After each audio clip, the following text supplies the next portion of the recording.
ঈদ সামনে রেখে জমে উঠেছে উত্তরাঞ্চলের বৃহৎ পশুর হাট সিটি বাইপাস হাট। রাজশাহী সহ আশপাশের জেলাগুলো থেকে প্রতিদিনই আসছে কোরবানির পশু। তবে হাটে ক্রেতার আনাগোনা কম বলে দাবি ব্যবসায়ীদের। এদিকে হাটে পশুর স্বাস্থ্য ও সার্বিক নিরাপত্তায় কাজ করছে হাট সংশ্লিষ্টরা। সানিউল আলম রাজুর প্রতিবেদন, জানাচ্ছেন আফরিন পপি। ঈদ সামনে রেখে জমে উঠেছে রাজশাহী সহ আশেপাশের জেলাগুলোর পশুর হাট। দেশের বিভিন্ন অঞ্চল থেকে প্রতিদিনই আসছে কোরবানির পশু। হাটে ছোট বড় মাঝারি সব ধরনের কোরবানির পশু উঠেছে।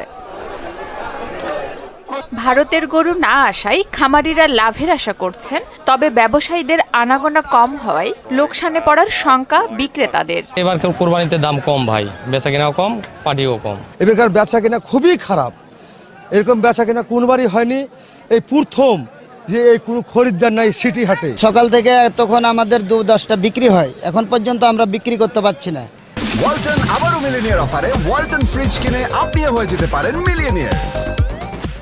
আমাদের ক্রেতা নাই। এবছর রাজশাহী বিভাগে প্রায় 43,44,000 কোরবানিযোগ্য পশু রয়েছে।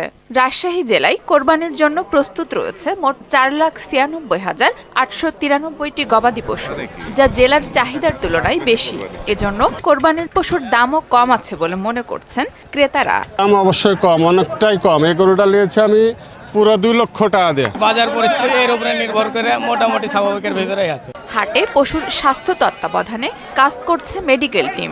গরু অনেক সময় হাটে আনার পর গরুগুলো আপনার অসুস্থ হয়ে পড়ে, সেইগুলো আমরা চেক করার পর যদি দেখি যে এটা স্টেরয়েড খাওয়ানো গরু, সেটা আমরা ইন্ডিকেট করে সেটা আমরা বাতিল করে দেব। হাট ইজারাদার বলছেন, হাটে সার্বিক নিরাপত্তায় কাজ করছেন তারা। কোনোভাবে হয়রানির শিকার না হয় এই জন্য আমাদের স্বেচ্ছাসেবক টিম কাজ করে থাকে।